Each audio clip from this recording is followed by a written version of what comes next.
parodyti prietaisą vienu kartu, pasisukant jokius figūrėlius, vynioti ant piršto ir valyti pirštus kaip 100 metų atgal. Vėlgi, pratęsime darbą. Prietaisą pavėrėm, pavėk pirštus, vedžiojame lengvai, nesparčiai, vieną kryptimį, kitą kryptimį. Matote, niekas nevarva žemyn.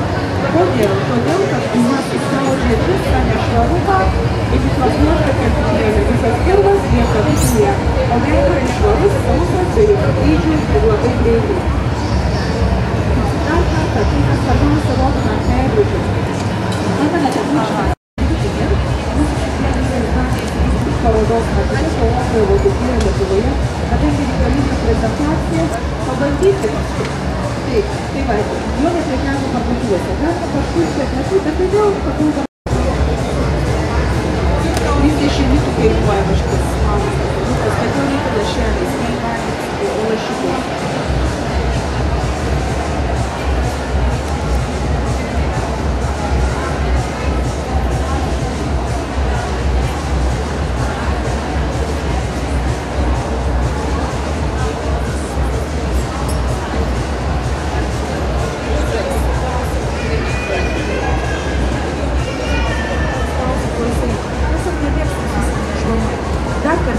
Jeigu praklausė, pasižiūrėti truputėlį, aliejų.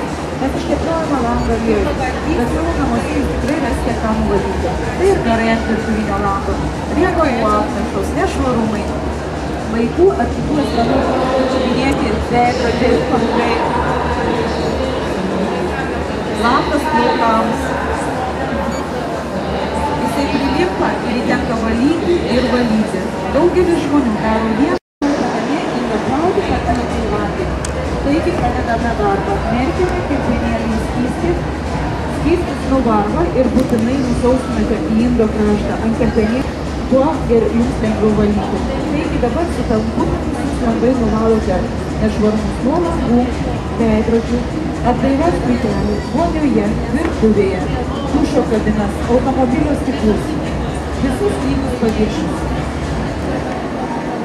Sunkiai nuvaloma purva, nuvalykite sukamaisiais judesiais. Prilipusius prie automobilinio stiklo nešvarmus nuvalykite gumyte. Ar prie laukų.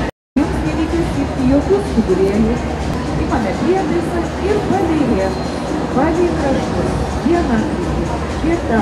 Lengvais judesiais tempiame prietaisą. Manote, niekas nevarva žemyn. Kodėl?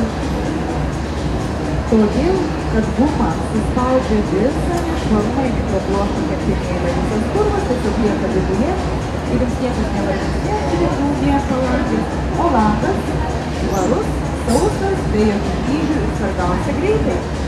Dar kartą, tai šis svarbiausia ruošime iš veidrodžio. Pamenate, purškime langą, aliejus primitas. Pažiūrėkit, tikrai primitas. Taigi purškite, kad parodyti jums.